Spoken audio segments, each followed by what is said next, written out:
l'est de notre pays, en particulier les provinces du Nord Kivu, du Sud Kivu et de l'Ituri, fait face à une aggravation sans précédent de la situation sécuritaire. Les forces de défense du Rwanda, en soutien de leurs marionnettes du M23, poursuivent leur entreprise terroriste sur notre territoire, semant la terreur et la désolation parmi nos populations. Je partage avec vous la douleur et l'indignation face à ces attaques barbares. Ces actes ne sont pas seulement une attaque contre la République, mais une offense à l'histoire et à la dignité de notre peuple. En ces moments difficiles, je vous appelle à la résilience et surtout à la résistance. Face à cette situation, permettez-moi de vous rassurer. Une riposte vigoureuse et coordonnée contre ces terroristes et leurs parrains est en cours. Nos vaillantes forces armées de la République démocratique du Congo, symboles de courage et de patriotisme, sont pleinement mobilisées, prêtes à défendre chaque centimètre de notre territoire. J'ai personnellement convoqué et présidé des réunions de crise avec une équipe restreinte du gouvernement, le haut commandement militaire ainsi qu'une réunion interinstitutionnelle afin d'évaluer les récents développements de la situation et de lever les options pour repousser les agresseurs et reconquérir chaque parcelle de notre territoire. À cet effet, j'ai nommé ce 28 janvier le général-major Évariste Somo Kakule au poste de gouverneur militaire du Nord Kivu pour renforcer la coordination des opérations militaires et restaurer l'autorité de l'État. Parallèlement, nous avons engagé d'importantes démarches diplomatiques, notamment au sein du Conseil de sécurité des Nations Unies, ainsi que dans le cadre du processus de paix de Luanda, auquel nous restons pleinement engagés malgré les obstacles. Nous privilégions la voie du dialogue, mais toujours avec lucidité, tout en restant fermement résolus à défendre notre territoire et notre souveraineté par tous les moyens nécessaires. Mais ce combat n'est pas seulement celui des FARDC. C'est le combat de tout un peuple, le combat de notre identité congolaise, afin de léguer aux générations futures un pays prospère et en paix. À tous nos compatriotes, dans chaque province, chaque ville, chaque territoire et chaque village, ainsi que ceux de la diaspora, sans distinction d'appartenance ethnique ou politique, unissons nos efforts. Apportons un soutien indéfectible, moral et matériel à nos vaillants soldats. Mobilisons-nous comme un seul homme pour défendre notre souveraineté et sauvegarder notre intégrité territoriale. Je suis pleinement conscient des souffrances de nos compatriotes qui fuient les hostilités. Le gouvernement est instruit d'activer le plan d'urgence humanitaire pour venir en aide aux déplacés. À vous, habitants de Goma et des environs, je ressens profondément votre douleur qui est aussi la mienne.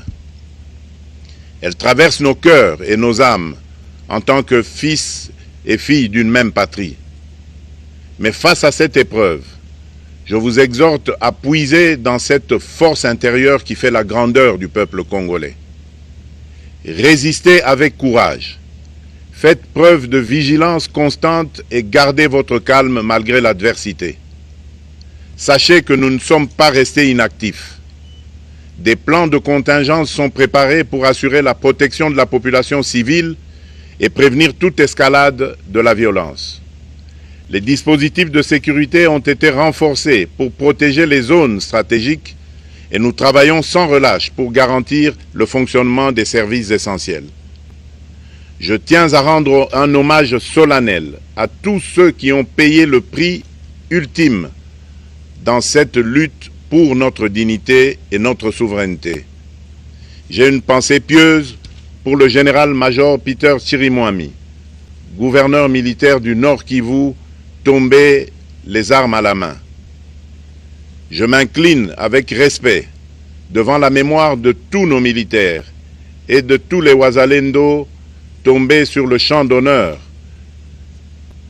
Je pense aussi aux soldats de la mission de la communauté de développement d'Afrique australe, la SAMI DRC, qui combattent à nos côtés, aux casques bleus de la MONUSCO, qui ont sacrifié leur vie pour la paix, ainsi qu'aux innombrables civils victimes de la barbarie ennemie.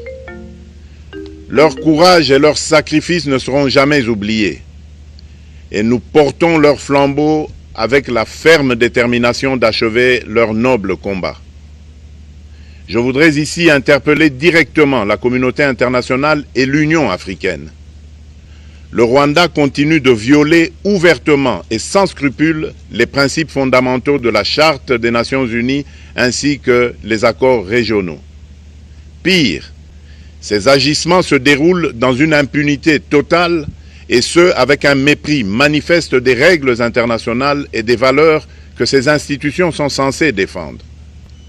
Cette attitude arrogante, qui ne cherche même plus à masquer ses forfaits, est une provocation inacceptable à l'égard de notre souveraineté et de la stabilité régionale.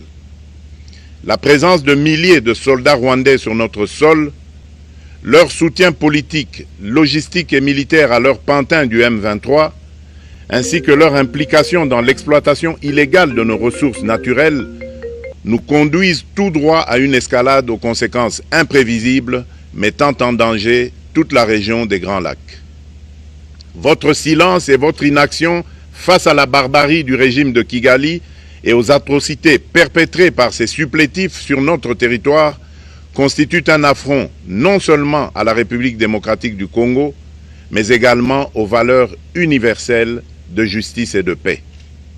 Le peuple congolais prend acte de cette passivité qui frôle la complicité. Soyez sûrs d'une chose, la République démocratique du Congo ne se laissera pas humilier ni écraser. Nous nous battrons et nous triompherons. Congolaises et Congolais, l'heure est certainement grave, mais notre détermination est encore plus inébranlable. Ce moment critique nous offre l'opportunité de montrer au monde ce qui fait notre force, c'est-à-dire notre unité sans laquelle tous nos efforts seraient vains. Je vous appelle à être vigilants, mais à ne pas céder à la haine, aux divisions ou à la violence. Je condamne avec la plus grande fermeté les actes de vandalisme et de pillage qui ont visé certaines missions diplomatiques accréditées en République démocratique du Congo, ainsi que des intérêts privés dans la ville de Kinshasa. Ces comportements irresponsables dénaturent l'expression saine de notre colère face à l'agression barbare nous imposée et jettent une ombre sur les manifestations pacifiques de soutien à nos vaillantes forces armées qui luttent avec courage et abnégation pour défendre notre souveraineté. Notre engagement doit rester ferme et discipliné. Nous gagnerons cette guerre par notre unité, notre courage et notre sens de responsabilité, et non par la violence aveugle et par l'anarchie. Cette victoire ne sera possible que si chaque Congolais, où qu'il soit, prend toute la mesure du combat qui est le nôtre. J'appelle donc la nation entière, hommes et femmes, jeunes et vieux, acteurs politiques, opérateurs économiques, membres de la société civile, confessions religieuses, artistes et sportifs à se mobiliser, à faire bloc derrière nos vaillantes forces armées et à contribuer chacun à son niveau à l'effort de guerre. J'ai instruit le gouvernement de mettre en place des mesures rigoureuses de réduction du train de vie des institutions et de leurs animateurs afin que les ressources ainsi économisées soient directement réorientées vers le soutien à nos forces armées. Dans cet effort national, j'en appelle également à la responsabilité du secteur privé qui est invité à contribuer activement à cette cause commune. Nos soldats se battent avec héroïsme pour la défense de notre intégrité territoriale et de notre souveraineté. Ils ont besoin de notre soutien total, qu'il soit moral, matérielle ou logistique. À la jeunesse congolaise, pilier et espoir de notre nation, je vous exhorte à répondre massivement à l'appel de la patrie. Le moment est venu de vous lever, de mettre votre énergie et votre créativité au service de la nation. Nous devons renforcer nos rangs et chaque jeune Congolais prêt à défendre son pays a une place au sein de nos forces armées. Enrôlez-vous massivement dans l'armée. Vous êtes le fer de lance de notre projet et votre mobilisation est déterminante pour la victoire finale.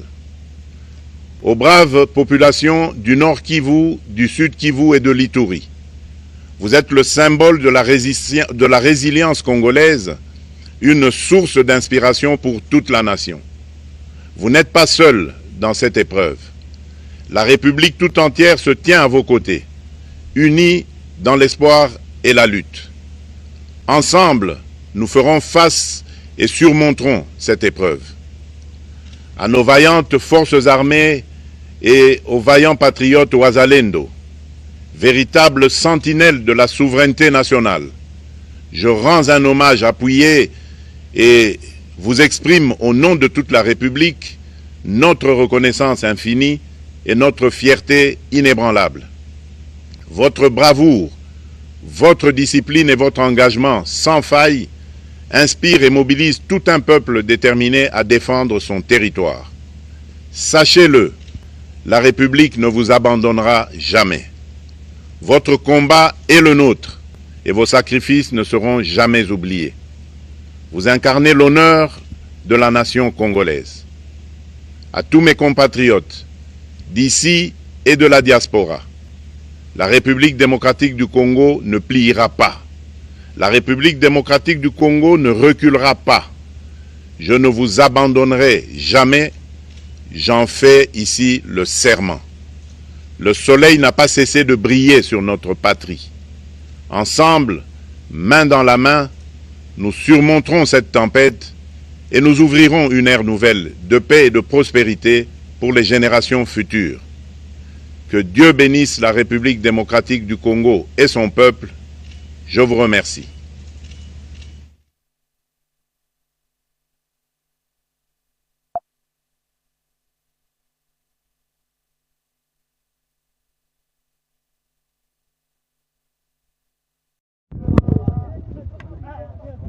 Yo, kimya nao. Watoto na Kinyarwanda.